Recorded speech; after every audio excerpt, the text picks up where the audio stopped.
how it is you got to be the person that we see in front of us, you know? What is the reason that you are in the UK? You've been flown over here. You know, what makes you DJ Bone? What makes me DJ Bone is basically I refuse to sound like anyone else. I refuse to abide by any set rules. I just do whatever I think feels right and don't even question it and just deal with the repercussions. See, that was going to be my second question. Yeah. As in, how's that affected you? You know, how's that's obviously moulded you and shaped you. Yeah. As a conscious decision you made, you were like, I see all these other people doing what they're doing and I just want to deliberately be different or just be... Deliberately, yeah. Well, the thing is, in Detroit, I was inspired by the radio, by, you know, Electrifying Mojo. I know a lot of people heard the stories about Electrifying Mojo, but... He was Detroit Public Radio? Yeah, he was the first DJ in the US to have a free format. So basically, he could play whatever he wanted. Excellent. So with all this clear channel shit and all this stuff going on right now, that's monumental. I've read about that. Yeah, he just could. Yeah. He was blowing, like a lot of the early what you call techno pioneers. He was blowing their minds with like Kraftwerk and Kraftwerk, the electronic music. These are people that never. Larry Graham and Shaka Khan, and you know B-52s and Depeche Mode, New Order, anything that was white that Detroit people had never heard of. So cool. They heard through Mojo. Yeah. So he introduced us to things that we could never basically reach ourselves. So we couldn't go to London, we couldn't go, you know, to Europe.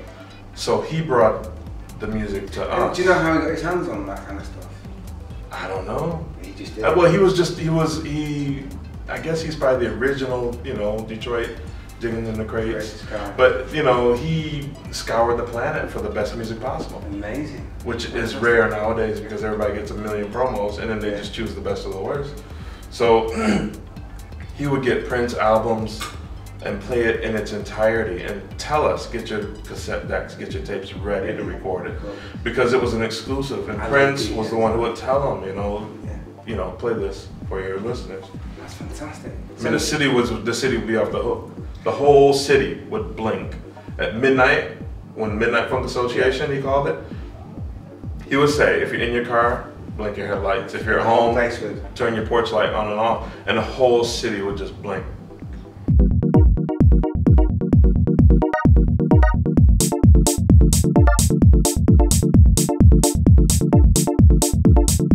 We've had a few, you know, really famous radio DJs here in Manchester who've done similar stuff. That's fantastic, isn't it? Like, yeah, man. I'll give a big up to Stu Allen, really. You know, he used to play some good hip hop stuff and some early techno stuff. That's where I first heard. Because it's got to be the reverse over here, where they introduce you to the American stuff. You know what I mean? Well, it's a mixture, like we were talking before. It's a hybrid of American stuff, European stuff, and UK stuff. And a lot of it was people sampling hip hop records, but putting it into house stuff. Well, not even house, it was called hardcore back then, those days. I mean, I remember hearing a story about Derek May coming to the Hacienda, and he came one time and he played, and it wasn't very well received, it wasn't that busy. And then he came back like 18 months later, and the place was absolutely rocking, but nobody acknowledged it as being an American music. They all thought it was their own music. Obviously, just not for anyone, it's just, you know, for ignorance, because what happened is so many people had heard the American sound, and then took it for their own, sampled American records, sampled the history of music. Yeah. And history of music is, okay, let me tell you history of music. Black people make some funky shit. White people try their best to copy it. And then it gets played again over. They can't, and they say, well, this is as close as we got, we're gonna put it out. Now, I'm not saying all white people are guilty. I'm not saying that all, you know, great music is black. But what I'm saying is, Rolling Stones, Elvis Presley, all this stuff, it's black music. It's difference between being inspired and copying. There are people who tried to copy, I mean, honestly, the Beatles, Rolling Stones, and they said it themselves. We were trying to sound like these guys, and we couldn't do it. Well, the Rolling Stones went to Chess Records, and the person they were the best, that they were most stoked about seeing was Muddy Waters. Yes. But to their credit, they then booked Muddy Waters about 5 years later. Exactly. They were the people who brought him to the that's respect. That's why they get respected in the USA. That's why they have such a longevity in the United States forever. And they also have ethnic vibes and stuff like that. Forever, because they they were inspired by Muddy Waters, and they showed that by bringing him here. A lot of people just say, okay, we saw this guy Muddy Waters, we're gonna take what he was doing and try and do it ourselves. Yeah. And then they come up with a lesser version. There's a name for those people though. What? Motherfuckers. Yeah, well, I'll say it on camera. It's a late night show. Tell me how it is, man. And they take they take the sound they have, which isn't complete, and they run with it. Yeah. You know what I mean? It's almost like the minimal shit. But on the flip side though, let me just interject there. On the flip side, Kraftwerk, yeah, New Order. But come on, that's on the flip. There's white guys, and you guys are. What we did is we added some funk to that shit. Yeah, come on, man. We enhanced it. It works both ways. I know what you're saying. It does work both ways. But Kraftwerk didn't have the same thing about it. When you hear a Kraftwerk track, you can tell people were inspired by Kraftwerk, but it's not as funky as a Juan Atkins record. Yeah. There's no way in hell. Clear? Yeah. Cosmic Cars? Yeah, I know. Yeah. I mean, honestly. Of course, I'm not so disagreeing. when you hear something that inspires you, that's cool. So when I hear Juan Atkins, when I heard those early records of Cybertron, I didn't hear Kraftwerk. Right. That's the difference. Yeah, no. I didn't hear a lesser version of Kraftwerk. Because he's amalgamating his I own heard an enhanced version of something I'd never heard before. He still took inspiration from that place. Do you know that when we heard that in Detroit, me, all my friends, we all thought it was somebody from Japan. We didn't think it was somebody in Detroit. Because it was electronic, and Detroit was not an electronic city. Yeah. It was a soulful Motown acoustic, you know, vocal, you know, pimped out, you know. Reading man. Your car has to match your clothes kind of city. And to hear that, we didn't even think twice. We're like, it's not in Detroit. No way. So when Mojo played it and then he announced it, we were like, what? So everybody wanted to seek out who is Juan Atkins, who is Cybertron, who is Inner City, you know, what is this? Yeah. And it was some black, soulful shit. And put it this way, and it's funny because people kind of think that I have this chip on my shoulder about black music. I do, because there are so many people who have created sounds who don't get appreciated, you know, and it's both ways. Look at jazz. It came out of distress. It came out of, you know, poverty. You had the Harlem era and everything. You had the New Orleans, but it wouldn't be appreciated in America. So they had to come where? To England. They had to come to England. They had to come to France, to Switzerland. So you guys embraced it, and my granddad was a huge jazz fan.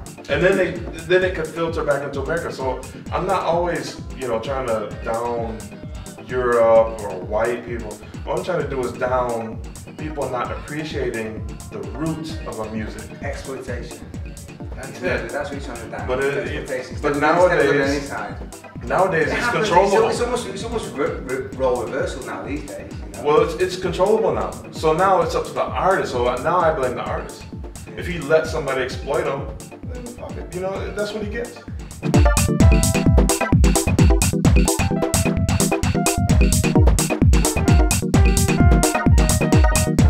It's all about your perspective. You know, for you are happy. It's the same way I look at electronic music. If someone in Europe, for the most part, I can't generalize say everyone, but for the most part, if someone in Europe makes a track and it sounds like Jeff Mills, they're ecstatic. They're happy. Yeah. They run with it. They get a promotion company and they say, hey, we gotta market this. We gotta run with it. It's just like Jeff Mills. And then they'll say, it's Detroit-like, it's Detroit-esque, it's Detroit-inspired. But if somebody from Detroit makes something that sounds like Jeff Mills, they throw it in the garbage. You know why? No disrespect to Jeff. They don't want to sound like Jeff because Jeff is an entity. And KDJ is an entity, and you are, and DJ Bone, and Claude Young, and all these people are entities. So we want to be individuals, but then we get upset because then we run up against this brick wall like Jeff did. That's why people wonder why he's DJing on his knees on New Year's Eve and doing all this UFO stuff. Because he ran into a brick wall of people who were actually adamantly trying to come to Detroit. I've seen these guys come to Detroit, take notes, and document what these guys are doing, what we're doing, how you're making it, what's in your studio, and copy it. Yeah, that's so about black news. So that waters down. If any of you people ever see this interview, I will find you, I will hunt you down, I will find out where you live. Don't do it, be original. It's important, man. I put that on my Facebook the other day, I put be original. Be original. But it doesn't bug me. It doesn't bug me. I read an interview from one of my favorite artists, Prince. And it was funny because people are complaining, you know, about being sampled. And there were people who, you know, he listened to and he's like, I usually respect these artists, but they were complaining about being sampled and this and that, and somebody's biting their style. He's like, but they've been biting my style. He's like, so all I can tell you is stop complaining and just alter what you're doing and rise above it and progress. Personally, I think it's negativity. I just don't. I take it as a compliment, really, if someone was biting my style. That means you made it. It's a huge compliment. And yeah, and also, you know, it then pushes you to then try and rise above what you've already done and do something even better. So the more people are going to try and bite you, and the more people that bite you, the better you are. See? If no one's biting your shit, you're fucking whack. Because you know why? Like we had drinks earlier. Yeah. We were just, you know, sitting around talking. You know why I can kick it and I enjoy the company of Ben Sims is because when he came with his sound, when he came with his style, a lot of people are trying to, you know, meet him at the crossroads and say, okay, I think I can do your style better than you. But I've never seen one interview where he's like, fuck this guy, fuck that guy, he's trying to come. He doesn't complain. I notice people who never complain. He just says, you know what, I'm dope and I can be doper. So watch my dust and enjoy it. And that's what I'm talking about. I have so much of my heart into it that I have to say something, which is cool, is your forum, man. But it's a detriment at the same time. I've learned to hold my tongue for certain, you know, certain categories or whatever, you know, because I know in the end it'll all work out. Yeah. But I still like people to know the truth. Yeah, totally. That's my thing. I think ignorance is a big thing. I'm very much loving hate out, you know, but I do think, yeah, you're right, you need to fight ignorance, I think, is a thing. Yeah. And at least, if you sample somebody, at least credit them. That's at least you have to. Nowadays, you gotta credit somebody, because they'll come after you. But, you know, like we talked about earlier, if you're trying to get their attention, the best thing you can do is sample them. Yeah. Look at fucking, excuse me, look at Jason Nevins. Look at Jason Nevins. We all not have the Jason Nevins, yeah? And he bitched the fact that he only got paid $1,000 for that remix. He bitched and he bitched and he bitched. But that I think that's why he went up and went straight down. Yeah. He put himself on the map. He had his time and he bitched so much. He was so preoccupied with the badness of that situation without looking at, hey, I'm up here getting now 10,000 euro. Dollars, and he went straight down. That's why who's ever heard of Jason Evans? Oh, because he never had if he had a style of his own that he could bring to the table, then I think he did. I mean, his beats were pretty, but I know what you're saying. But he didn't stick with it. That's when one of the MC heard that, they actually thought it was a DJ mix. Oh. Yeah, they actually heard. I heard the interview. They actually thought it was just a DJ mix, and the record label gave him $1,000. That thing and said I would probably never use it. Then it went to #1 in like 15 countries around the world. I mean, and he must be like, dope. But all he did, he got so many. He got like, I remember at the time I was on all the big promo lists. He got loads of remixes, but all he did in interviews was complain about the fact that he should have got $20,000, $100,000 for his remix. And do you know what? If you just hang that whole load of negativity around you and complain, where are you going? You're going one way. Well, if you're great, you can be great again. Exactly. So, yeah. Well, I've never heard of him for a while. Maybe he changed his name and we don't even know. Maybe he put out a track with a little buzzing on. You just gotta work hard. I mean, you know, you gotta work hard. That's why the Detroit mentality is to be as original as possible, and to work your ass off and be known for you. Yeah. Not be known for, you know, anything but you. I love it, originality. It's fantastic. Music control. Music control. Music control. It's the beat we control.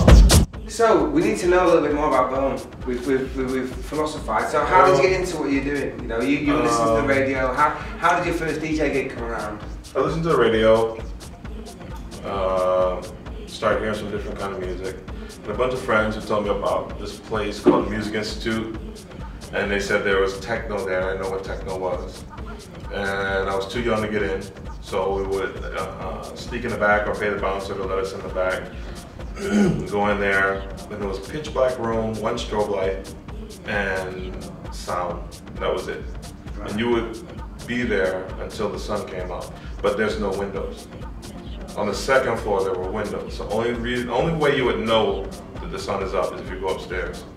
And the feeling you got from that night, from the music, no, not many words, maybe a few snippets here and there or vocal stabs, but the vibe was ridiculous. So you felt like, I don't know, like maybe somebody after you go to the spa or after you meditate or something, it was like church, you know. There was no drugs.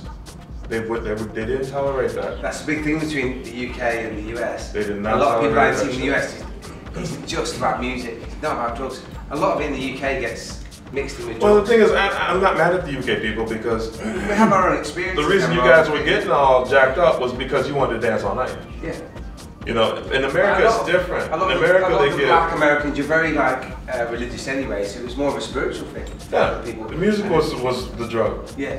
And I really respect that being from the UK. But see, it happens very rarely. It happened in Chicago. It happened in New York. It happened in Detroit.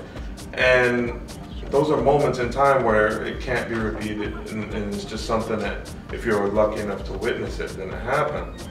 I was extremely lucky. I mean, I was listening to French Kiss off of Reel to Reel. You know, Derek May's doing what everybody thought was a backspin, but he's just rewinding the reel. They had a reel to reel in there. It's amazing. It was crazy. So I've seen guys scratch off that, you know. Yeah, to rock the reel. Yeah, just in Kosovo and stuff where they had no money. They couldn't afford turntables. But that's the key. So like cutting on reel to reels. So I love it. You go to a night like that, it inspires you, so you want to go find out where the music comes from. And it was all on vinyl. So that let me know I have to buy turntables. So I bought turntables, old school techniques with the belt, you know, and every time it slip off I have to take it apart and put the belt back on. But I would just practice 6 hours a day. Practice with a Newmark mixer with no faders. It just had a toggle switch. And that was it. So on the cheapest stuff I could get was how I honed my skills. And then I'd make a tape because I got sick of inviting people over to hear it. I'm like, man, you know, I'm gonna record it. You can listen to it at your leisure. So next thing you know, somebody else is like, hey, can I get a tape? Can I get a tape? So I started selling tapes. Then a tape, Thomas Barnett, who did Nude Photo. Right, yeah. Took a tape to a promoter and he was looking for a resident. Gave it to him and the guy was like, yeah, I want this guy to come down. So I came down and I had this, you know, recycling bin full of records, milk crates and stuff. And I played a techno set, you know, house and techno. And it was cool, you know, I played like an hour and a half, 2 hours. And he said, yeah, you know anybody else? Because I'm looking for, you know, somebody play hip hop and this and that. And I said, well, okay, next week I'll bring them. So next week I just showed up with twice as many records. Yeah. Because I started off playing hip hop until I found techno. Right. But the thing was, I couldn't make any money playing hip hop in Detroit because there were no hip hop clubs at the time. And I was spending anywhere from 50 to 100 bucks a week on records. You got to make it back. I didn't want to make money. I wanted to pay for my records. You know, so hip hop couldn't do it. So I started playing more and more house and techno.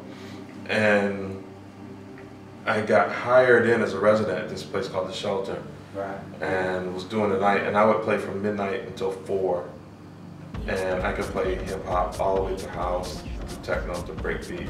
And I would even break it down in the last half hour of the night and play really slow stuff when Enigma had just come out. I was mixing Art of Noise with Enigma, with some kind of crazy Madonna remix. Just really slow, sexy. Love it. And people on the floor just getting all freaky. So the guy who owned the joint was like, this is great, this is great. But that's how it started for me. And then people would come there, and I met D. Wynn that way, I met Richie Houghton that way. And they would ask me to come play a party. We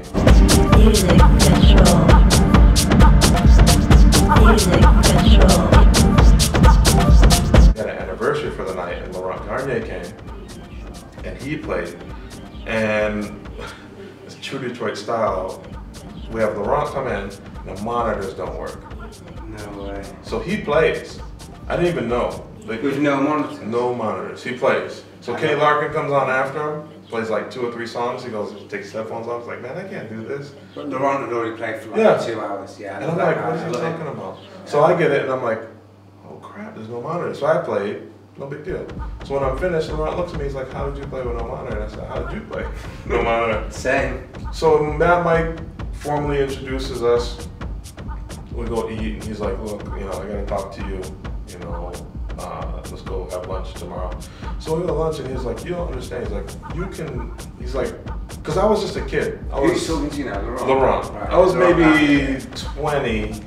I was 19. I was in America. I was too young to drink in the club. Right. So I was there spinning. And I was bringing in my own booze, you know, sneaking it in. And sorry, mom. But I was bringing in my own booze. It all comes out in the end. It all comes out in the wash, man. And they didn't care, you know what I mean? But what he told me was, I was going to school full time. I was working full time, and I was just making extra money doing something I love on the weekends. You know, I was just happy to actually make money to balance out my records. Yeah.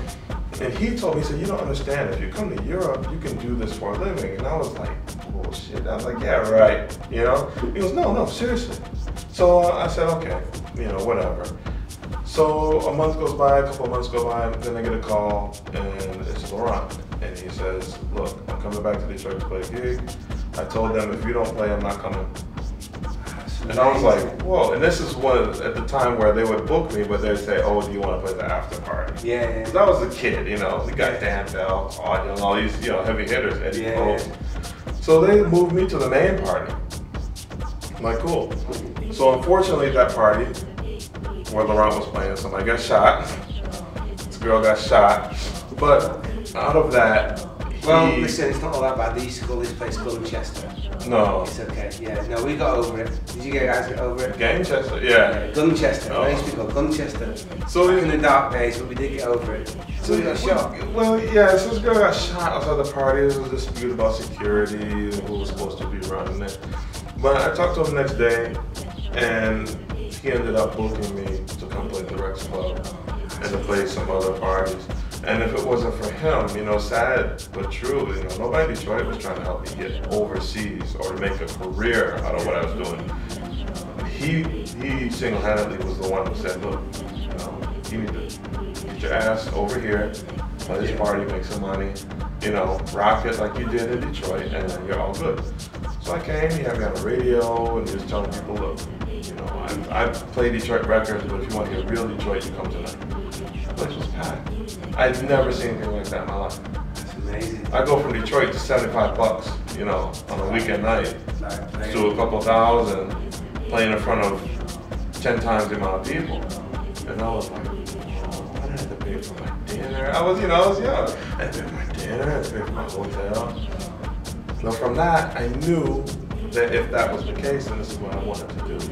Well, people who watch this thing will know I've talked about Laurent Garnier quite a lot. He's a bit of a hero of mine. Hopefully we'll get him on the show, but you know, big ups to Laurent for that. I love people like that. I love people that go around and they don't just think about themselves, you know, they see talent and they nurture it, because that's a lot of what it's about, you know. A lot of people go around and try and suppress talent to their own detriment. They do, man, I've seen it. I know. You know, and I think it's beautiful that someone can go around, and obviously he's Laurent Garnier, and he started, not sure if you all know about this, Laurent Garnier was the chef at the Hacienda. Yeah. Before he started DJing, he used to serve up baguettes at the Hacienda.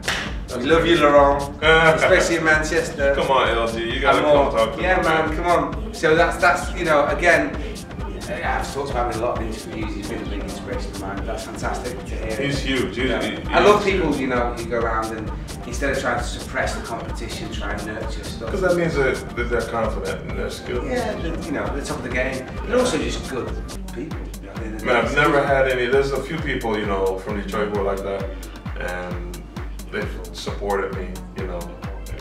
But in Europe, it's rare. Like you said, either somebody was a copy or want to take advantage of it, exploit you.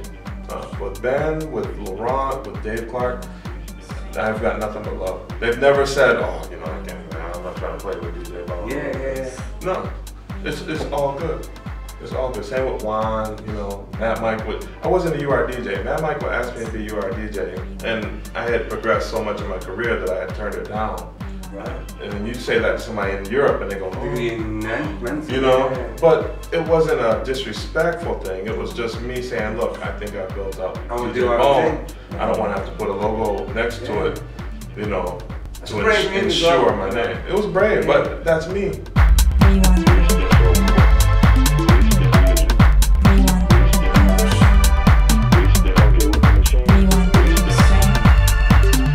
And what Mike did, which was respect, was he would still give me the same promos that his DJs are playing.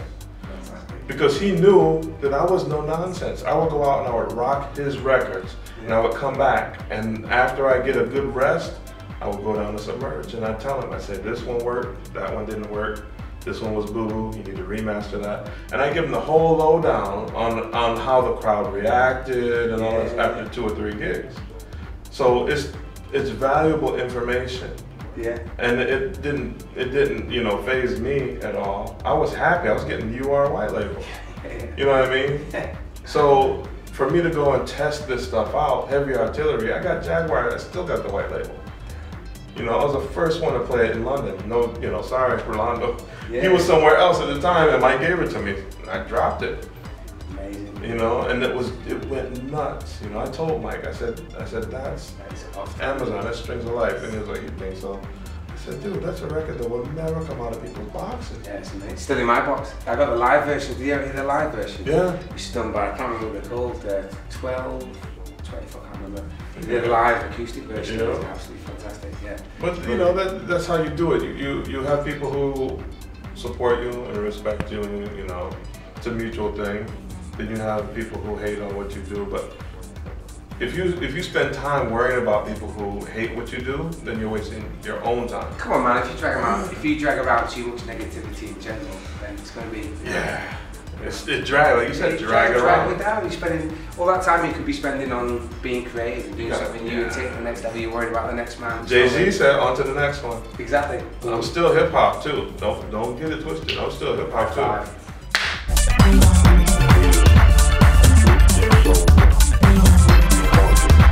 Okay, so let's wrap things up.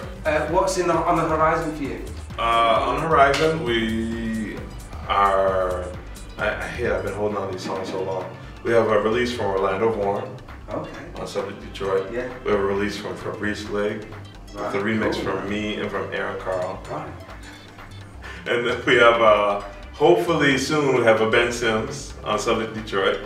But it was so funny. He gave us tracks, and then he wasn't happy with the tracks he gave us, so he took them back. Were you happy with them? Yeah.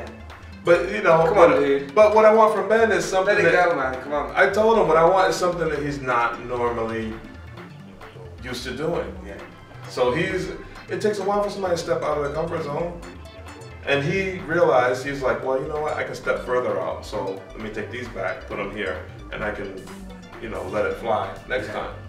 And I really dig that. So we got those coming out. We have, I'm gonna do a double album, which is gonna basically, like, I'm almost drawing a line in the sand and kind of daring a lot of Detroit guys to stop making Detroit sounding stuff. Thank you. And move forward, yeah.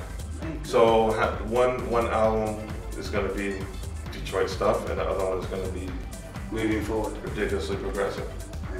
Right. Yeah. It's been a pleasure. Yeah. What's the best way to get people? What's your website, just so people know? SubjectDetroit.com, DJ-Bone.com, because there's a fake DJ Bone out there, and I'm gonna run up on it. Facebook, DJ Bone 313, Twitter 313, DJ Bone 313. Yeah, that's it. Okay, and Ben Sims, come on, we did the interview skip. What's the best way to get you on the net? Senor Sims. MySpace/Theory Records. There you go, you heard it first. Maybe EssexRascals.com. Yeah, Essex Rascals. If you haven't caught their radio show, their internet radio, you have to, because it's about music. People get all bent out of shape, or people kind of freak out.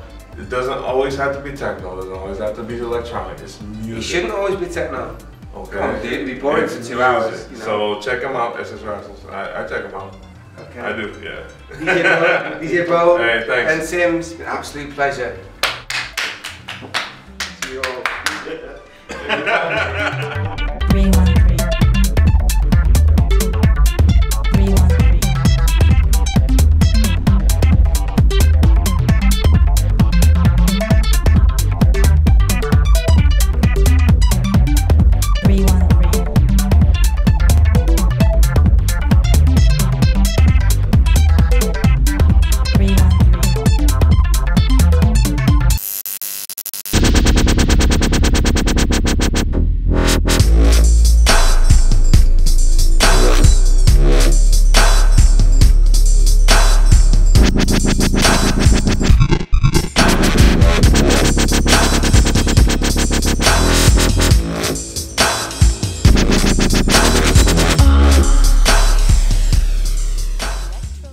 Elek Tronique.